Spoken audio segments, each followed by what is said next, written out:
Thanks to you at home for joining us this hour. Well, overall, this is getting worse, not better. 24 hours ago, this time last night, we were sort of trying to get our heads around the fact that the White House had actually announced that the location of the next G7 summit would be the president's private club in Florida. The White House, on its official Twitter feed, clipped the president talking about his Doral golf club thingy in South Florida being the host for the G7. And the White House Twitter account posted those remarks from the president online with this caption: President Trump shares the location of the next G7 summit. Shares the location, meaning that's really where it's going to be? I mean, among the many and varied problems with the president requiring foreign countries to pay money directly to him and his family if those countries want to attend next year's G7 summit, among the many and varied problems with that, is the fact that such a thing would be wildly and flagrantly illegal. There is literally an explicit line in the U.S. Constitution that says the president can't take stuff from foreign countries. He can't enrich himself from foreign governments while he's in office. So, as I say, 24 hours ago, right? This time last night, this whole thing with the president saying, oh, we should host the next G7 in my club, Doral, it's perfect. This time last night, that seemed insane, yes, but also totally impossible, right? I mean, yes, clearly the president wants to hold the G7 at his private club so he and his family can profit from it personally, but that is so blatantly illegal. It's literally against the black letter law of the Constitution. We do still have law enforcement in this country. So as insane as it was that the president is trying to promote that as an idea, at least we can be sure that that won't happen, right? Right? Well, then tonight, we got this on the front page of the Washington Post. Attorney General William Barr, top law enforcement official in the United States, books Trump's hotel for a $30,000 holiday party. So don't worry, it is clearly illegal for the president to set himself up to personally profit from his presidency by making it so that people who want to or need to do political business with him can pay him in order to do that. Don't worry, America, that's illegal. Law enforcement won't let that happen. Law enforcement in this country will get right on that right after the Attorney General, the top law enforcement official in the country, pays the president and his family more than $30,000. Because this year, after Trump named William Barr to be Attorney General, this year William Barr decided he would move his annual holiday bash to the president's hotel. So this time he can pay the president and his family somewhere upwards of $30,000. Might get up to $50,000 depending on how hard they hit the open bar. After he pays the president that $30,000 to $50,000, then Attorney General William Barr will get right on to the people's business of making sure the president doesn't, profit from his presidency, doesn't violate the Constitution by moving the G7 to his private club so those other people can pay the president too, just like William Barr is at his Christmas party this year. He'll be Johnny on the spot, making sure the president is kept to the straight and narrow on that as soon as the check clears. At the Washington Post today, Josh Dawsey and David Fahrenthold also had some appropriately gonzo reporting about why exactly the president might be trying to do this G7 summit thing for his Doral Club in Florida in particular. President Trump said yesterday, Monday, that he was likely to hold next year's Group of Seven summit at his golf resort in Doral, Florida. That decision would be an unprecedented use of American power to create private revenue for the American president.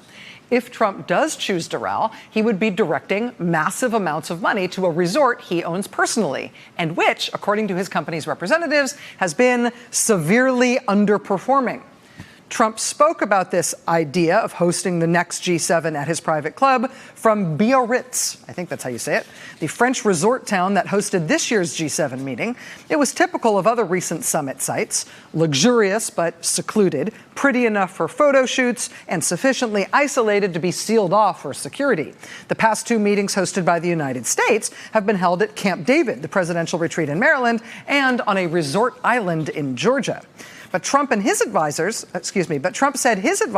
have searched the entire nation and decided the most suitable spot for the 2020 G7 summit is something different.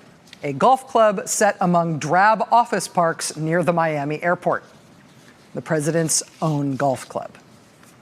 I mean, even if that golf club that belongs to the president was doing great, was like a jewel in the crown for the president's business interest and was like this immensely profitable thing, it would, of course, still be crazy and fantastically illegal for him to be trying to pull off this stunt, to direct all of this ill-gotten business, right? This big corruption windfall that he could direct to that private club by naming it as the venue for the G7. I get that, right? What I did not realize before this whole thing actually started happening is that that particular club owned by the president, that particular golf resort, actually isn't doing well. It really needs the money.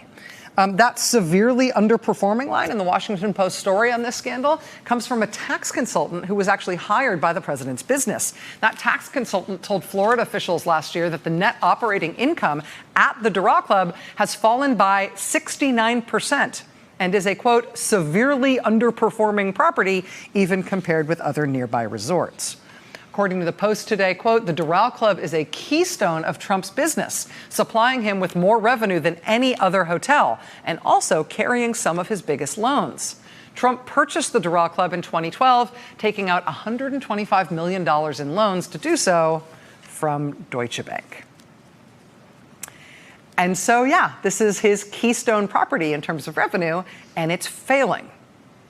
And so, yeah, the president might want to figure out a way to use his public office now to force people and force other countries to spend a lot of money at his severely underperforming club. The Post also notes that Doral had to settle a particularly nasty bedbug claim in 2016. Doral is also one of the locations where Trump has been caught out using lots of undocumented immigrants to do renovation work and landscape work. So there's lots of problems that the president has with the Doral Club, which might make him want to shove some business in that direction. But the financial problem there is particularly interesting, right? Because since 2012, for whatever reason, there is this one bank, Deutsche Bank, that has given President Trump more than $350 million in loans, even when other banks and lending institutions long stopped being willing to touch him, even with a 10-foot pole. Nobody quite understands why Deutsche Bank has been willing to dump so much money into Trump's businesses when everybody else thought that he was a financial catastrophe. But if one of the clubs that he owns, one which he owes $125 million on, has just had its operating income drop by 69%, and that's his keystone property. He's getting more revenue out of that property than anything else that he owns, and it's down nearly 70%, and he owes all that money on it. I mean, you can understand why the president might be willing to go to great lengths to boost his business there, even if he has to do so illegally, right? He may be worried about that $125 million loan he took out on now that failing property. Is he actually worried about that loan? Why did Deutsche Bank give him that loan in the first place? What were the terms? I mean, was Doral such a great investment at the time that it was worth Deutsche Bank risking $125 million with this guy who had gone bankrupt so many times in the past and screwed them on previous loans? I mean, why did that happen? Hey there, I'm Chris Hayes from MSNBC. Thanks for watching MSNBC on YouTube. If you want to keep up to date with the videos we're putting out, you can click subscribe just below me or click over on this list to see lots of other great videos.